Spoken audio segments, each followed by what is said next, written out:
መካከለኛው ምስራቅ በሰላምና በጦርነት መሃል ተሰንቅሯል። የአሜሪካው ፕሬዝዳንት ዶናልድ ትራምፕ ከኢራን ጋር የምንስማማ ይመስለኛል ሲሉ ኢራንም ጉዳዩን ላስብበት ማለቷ ትንሽ የሰላም ተስፋ ሰጥቷል።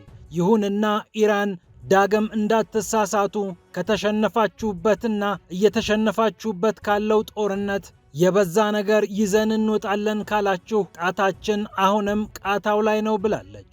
ጀነራሎቿ ዳግም እያስጠነቀቁ ይገኛሉ። እስራኤል ደግሞ እንዳለችው በሁለት ግንባር ፍልሚያዋን አጧጡፋ ቀጥላለች።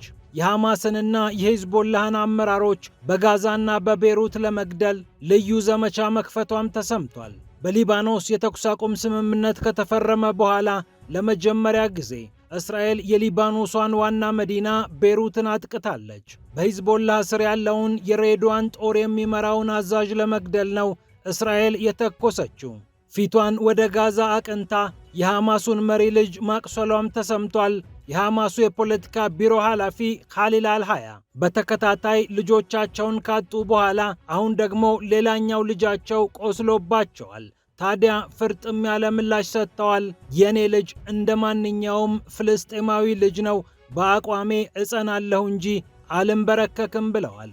ይህ እንደተጠበቀ ሆኖ እስራኤል ኢራን የኒውክሌር ጦር መሳሪያ እንዳትታጠቅ ከትራምፕ ጋር ተባብራ ዘመቻ ስትጀምር ያልታሰበ ገመድ መዛለች። የአሜሪካ የኮንግረስ አባላት የእስራኤል የኒውክሌር ሚስጥር ይውጣልን ብለው ተፈራርመው ያስገቡት ደብዳቤም መነጋገሪያ ሆኗል። እስራኤል ምን አላት የላትም በሚገባ እንወቅ፣ ጉዱ ይውጣ ብለዋል የኮንግረሱ አባላት።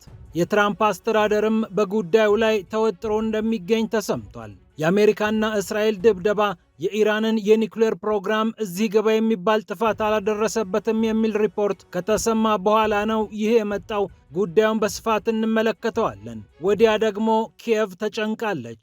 ሞስኮ ያቀረበችውን ማስጠንቀቂያ ተከትሎ በኪየቭ የሚገኙ ዲፕሎማቶችና የዓለም አቀፍ ድርጅቶች ወኪሎች ውጡ ከተባሉ በኋላ ኪየቭ በከፍተኛ ጭንቀት ውስጥ ገብታለች። በቀጣዮቹ ቀናት እጅግ ከባድ የሚባል ድብደባ ሊፈጸምባት እንደሚችልም የሩሲያ ጦር ዳግም አስፈራርቷል። እንዲሁም ዓለምን ያነጋገረው ክርስቲያኖችን ያሳዘነው ድርጊት በሊባኖስ ተፈጽሟል። የእስራኤል ወታደር ለቅድስት ማርያም መታሰቢያ ተደርጎ በተቀመጠ ሐውልት ላይ የፈጸመው ጸያፍ ድርጊት ዓለምን እያስቆጣ ይገኛል። የእስራኤል ጦር በክርስትናና በክርስቲያኖች ላይ የሚያደርሰውንም ነገር እንዲያቆም ግፊት በርትቶበታል። የእስራኤል ጦርም ምላሽ ሰጥቷል። ፒያሳ ኔትወርክን ስትከታተሉ ሁሉንም በጥልቀት ታገኛላችሁ። ፒያሳ ኔትወርክን ሰብስክራይብ፣ ላይክና ሼር በማድረግ የፈጣን የተአማኒና የጥልቅ ዘገባዎች ቤተሰብ ሁኑ ስንል በአክብሮት ጋብዘናል።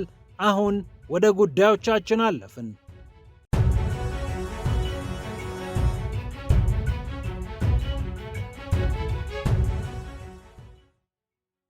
መካከለኛው ምስራቅ በሰላምና በጦርነት መሃል ተሰንቅሯል።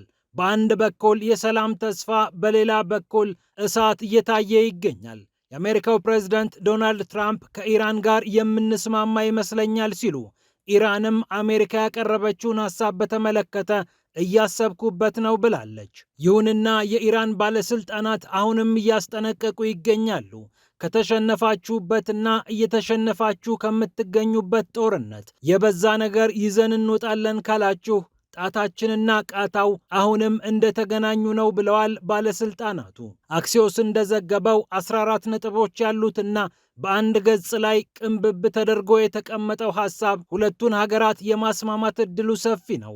አሜሪካዎቹም በዚህ ተስፋ አድርገዋል። ኢራን የኒውክሌር ፕሮግራሟን እንድታግድ፣ ሆርሙዝን እንድትከፍትና ለዚህም የተጣሉባት ማዕቀቦች እንዲነሱ ሐሳቡን ይዟል ነው የተባለው ይህ የስምምነት ወረቀት። የኢራን ባለስልጣናት ግን አሜሪካ የበዙ የምኞት ዝርዝሮቿን እንድትቀንስ እያሳሰቡ ይገኛሉ። የአሜሪካው ፕሬዝዳንት ዶናልድ ትራምፕም በጆርጂያ ተገኝተው ከሪፐብሊካኖች ጋር በነበራቸው ምሽት ወደ ስምምነት እየቀረብን ይመስለኛል ሲሉ ተናግረዋል። ባለፉት 24 ሰዓታት የተሻሉ ነገሮች ተመልክቻለሁ ሲሉም አሳውቀዋል። በኢራን ፓርላማ የብሔራዊ ደህንነትና የውጭ ፖሊሲ ኮሚሽን ቃል አቀባይ የሆኑት ኢብራሂም ሬዛ አሜሪካውያን እየተሸነፉበት ካለው ጦርነት ብዙ ነገር ለመውሰድ መሞከር የለባቸውም፣ ይህ ከባድ አጸፋ ያስከትልባቸዋል ብለዋል። ፓኪስታን በበኩሏ ቴህራንና ዋሽንግተን የተሻለ ነገር ላይ ሊደርሱ እንደሚችል ተስፋ አለኝ ብላለች። ይህ ተስፋ እንደተጠበቀ ሆኖ ግን ሌሎች ግጭቶች፣ ሌሎች ፍልሚያዎችና ድብደባዎች ቀጥለዋል። እስራኤል የተቀናጁ የሚመስሉ በሐማስና በሂዝቦላህ አመራሮች ላይ ትኩረት ያደረጉ ጥቃቶችን እየፈጸመች እንደምትገኝ አልጀዚራ ዘግቧል። በሊባኖስ የተኩስ አቁም ስምምነት ከተፈረመ በኋላ ለመጀመሪያ ጊዜ የሊባኖስን ዋና መዲና ቤሩትን አጥቅታለች። ቤሩትን ያጠቃችበት ዋና ምክንያት ደግሞ የሂዝቦላህን ወታደራዊ አዛዥ ለመግደል እንደሆነ ተሰምቷል። አንዳንድ የእስራኤል መገናኛ ብዙሃን በሂዝቦላህ ስር የሚገኘው የሬድዋን ጦር አዛዥ ማሌክ ባሉ ሳይገደል አልቀረም እያሉ ይገኛሉ። የእስራኤል የጦር ጀቶች ጎቤሪ በተባለችውና በደቡብ ቤሩት የምትገኘውን መንደር እንደደበደቡ እየተነገረ ይገኛል። የሊባኖስ መገናኛ ብዙሃንም ይህንን አትተዋል። የእስራኤሉ ጠቅላይ ሚኒስትር ቤንያሚን ኔታንያሁም ከመከላከያ ሚኒስትራቸው ከእስራኤል ካትስ ጋር ሆነው ጥቃቱን እንዳዘዙ አረጋግጠዋል። የሬድዋን ሽብርተኞች በእኛ በእስራኤሎች ላይ እየተኮሱ ነው፣ ወታደሮቻችንንም እየጎዱ ነው በማለት ኔታንያሁ በቴሌግራም ገጻቸው ላይ ይፋ አድርገዋል። የእስራኤል ረጃጅም እጆች በጠላቶቻችንና በገዳዮች ላይ ይዘረጋሉ ሲሉም ዝተዋል። እስከ ዛሬ እንደምናደርገው አሁንም እንቀጥላለን ያሉት ኔታንያሁ ተጨማሪ ጥቃቶች ሊኖሩ እንደሚችሉ ፍንጭ ሰጥተዋል። ሂዝቦላህ የሚያንቀሳቀሰው በልዩ ክፍልነቱ የሚታወቀው ሬድዋን ጦር የሊባኖሱ ቡድን ብርቱ ክንድ እንደሆነ ይነገርለታል። በደቡብ ቤሩትም ከፍተኛ ፍንዳታዎች ተስተውለው እንደነበር ነዋሪዎች እየተናገሩ ይገኛሉ። የኢራኑ የተኩስ አቁም ስምምነት ሊባኖስንም የሚያካትት ቢሆንም እስራኤል ግን አይመለከተኝም ብላ ከሂዝቦላህ ጋር ፍልሚዋን ቀጥላበታለች።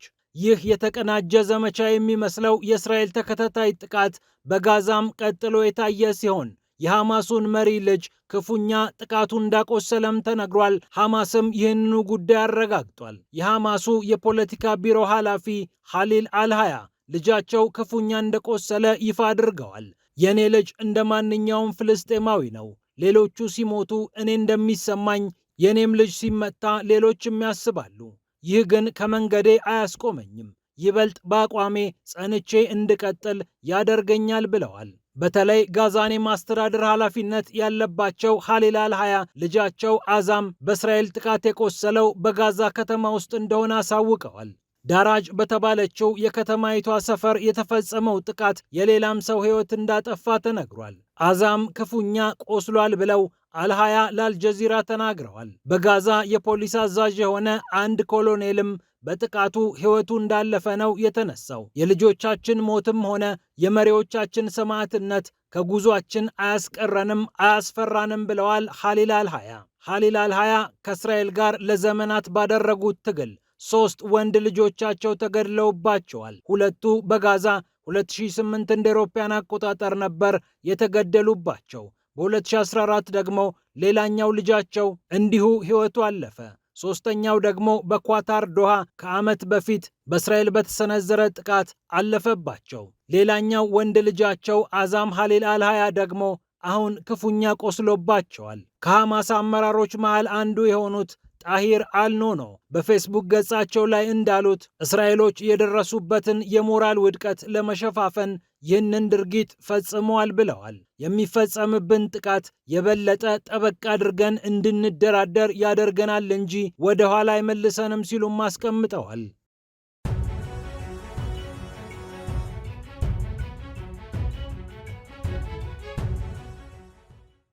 ወደ ሌላኛው ዜና ስናልፍ እስራኤላዊው ወታደር ለቅድስት ማርያም መታሰቢያ በተደረገ ሐውልት ላይ የፈጸመው አጸያፊ ድርጊት ብዙዎችን አሳዝኗል።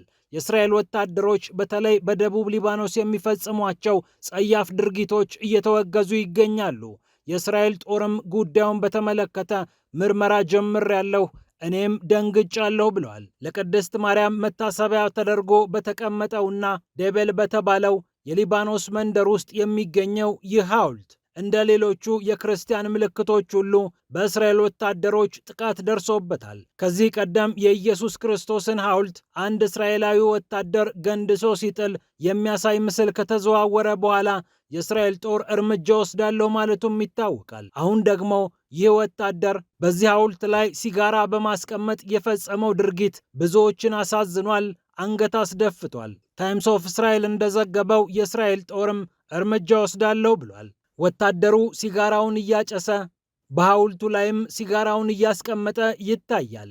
ድርጊቱን እንኳን ለመፈጸም መልሶ ለመናገርም እጅግ የሚሰቀጥጥ ነው። ታዲያ እንዲህ አይነት ጥቃቶች ተበራክተው ቀጥለዋል እያሉ ይገኛሉ። በደቡብ ሊባኖስ የሚገኙ ክርስቲያኖች ምልክቶቻቸው፣ ሐውልቶቻቸው፣ የማምለኪያ ስፍራዎቻቸው ላይ የተለያዩ የማንጓጠጥ የማዋከብና የማጥቃት እንቅስቃሴዎችን እያስተዋልን ነው ብለዋል። የእስራኤል ጦር ደግሞ እርምጃ ወስዳለሁ ብሏል፣ ቁጣውን ለማብረድ።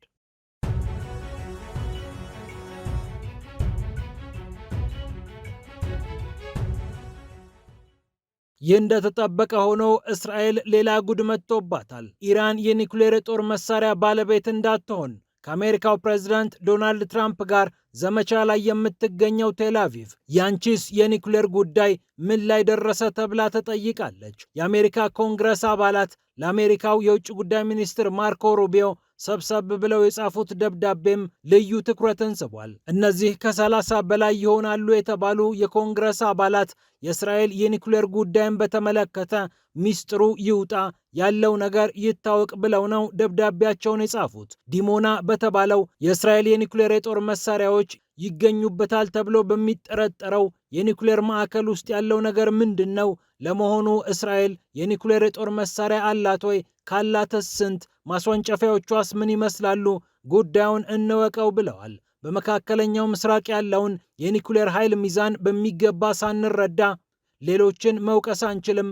እነ ኢራንን እነ ሳውዲ አረቢያን የጦር መሳሪያውን ልትታጠቁ ትችላላችሁም አትችሉም ከማለታችን በፊት ያለውን ነገር በግልጽ እንወቀው፣ ሚስጥሩ ይውጣ፣ አሜሪካም መሸፋፈኗን አቁማ ትንገረን ብለው ደብዳቤያቸው ላይ አስፍረዋል። ከ90 በላይ የኒውክሌር ቦምቦች እንዳሏት የሚነገርላት እስራኤል የኒውክሌር ጦር መሳሪያን በተመለከተ አነጋጋሪ ፖሊሲ እንዳላት ይታወቃል። ኒውክሌር አለኝም የለኝም የማለት ስትራቴጂ፣ ምንም ያለመናገር ወይም በዝምታ የማለፍ ስልት። ታሪካዊ ሰነዶች እንደሚያመላክቱት እንደ አውሮፓውያን አቆጣጠር በ1968 የአሜሪካው ፕሬዝዳንት ሊንደን ጆንሰን በነበሩበት ጊዜ ሲአይኤ አንድ መረጃ ለፕሬዝዳንቱ አቅርቦ ነበር።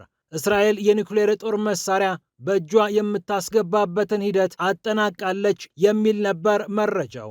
በኋላ የመጡት ሪቻርድ ኒክሰንም ከእስራኤሏ ጠቅላይ ሚኒስትር ጎልዳሜር ጋር በሚስጥር ስምምነት መፈራረማቸውን እና እስራኤል የኒውክሌር መሳሪያውን እንዳትሞክር በአደባባይ የለኝም እንድትል በዚህም አሜሪካ የመሸፋፈን ድጋፍ እንደምትሰጣት ተነጋግረው ነበር።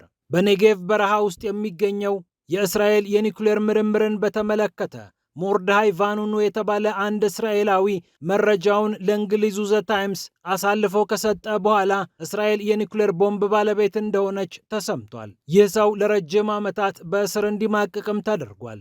ታዲያ እስካሁን ተደብቆላት የነበረው ሚስጥር በወዳጇ በአሜሪካ ሀገር በሚገኙ የኮንግረስ አባላት ይውጣ መባሉ አስገራሚ ግጥምጥሞሽ ሆኗል። የኢራንን ኒውክሌር ስታሳድድ የራሷ የኒውክሌር ሚስጥር ሊወጣባት ይችላልና ብዙዎች ይህንን ታሪካዊ ገጠመኝ ብለውታል።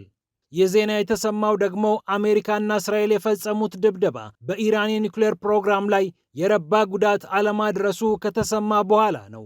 ሮይተርስ ከምንጮቼ ሰማሁ እንዳለው በኢስፋሃን በፎርዶና በናታንዝ የነበሩት ድብደባዎች የኢራንን የኒውክሌር ፕሮግራም ወደ ኋላ አልመለሱትም። አንዳንድ ጊዜ ከ9 ወር እስከ 1 ዓመት፣ ሌላ ጊዜ ደግሞ ከ2 እስከ 3 ወር ያህል ወደ ኋላ መልሶት ይሆናል እንጂ ጭራሽ አላዳፈነውም የሚሉ ሪፖርቶች በተደጋጋሚ ሲወጡ ነበር።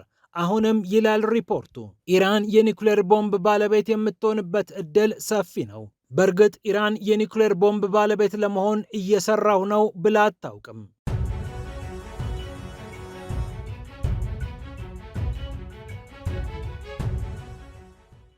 በመጨረሻም ወደ ሩሲያና ዩክሬን ፍጥጫ ስናልፍ ኪየቭ ተጨንቃለች።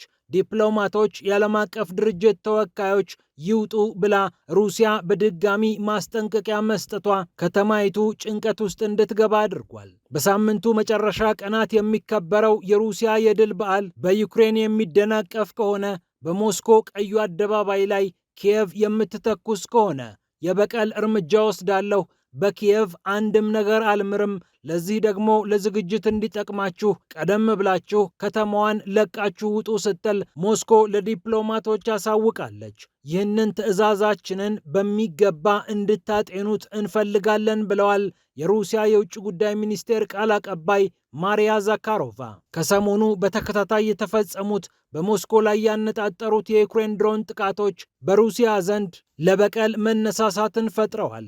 5 ክልሎችን በአንድ ጊዜ የመታችው ሩሲያ ይህ አልበቃ ብሏት የድል በዓላችንን ስናከብር የምትፈትኝኝ ከሆነ አልለቅሽም ብላ ዩክሬንን እንዳስፈራራች ይታወቃል።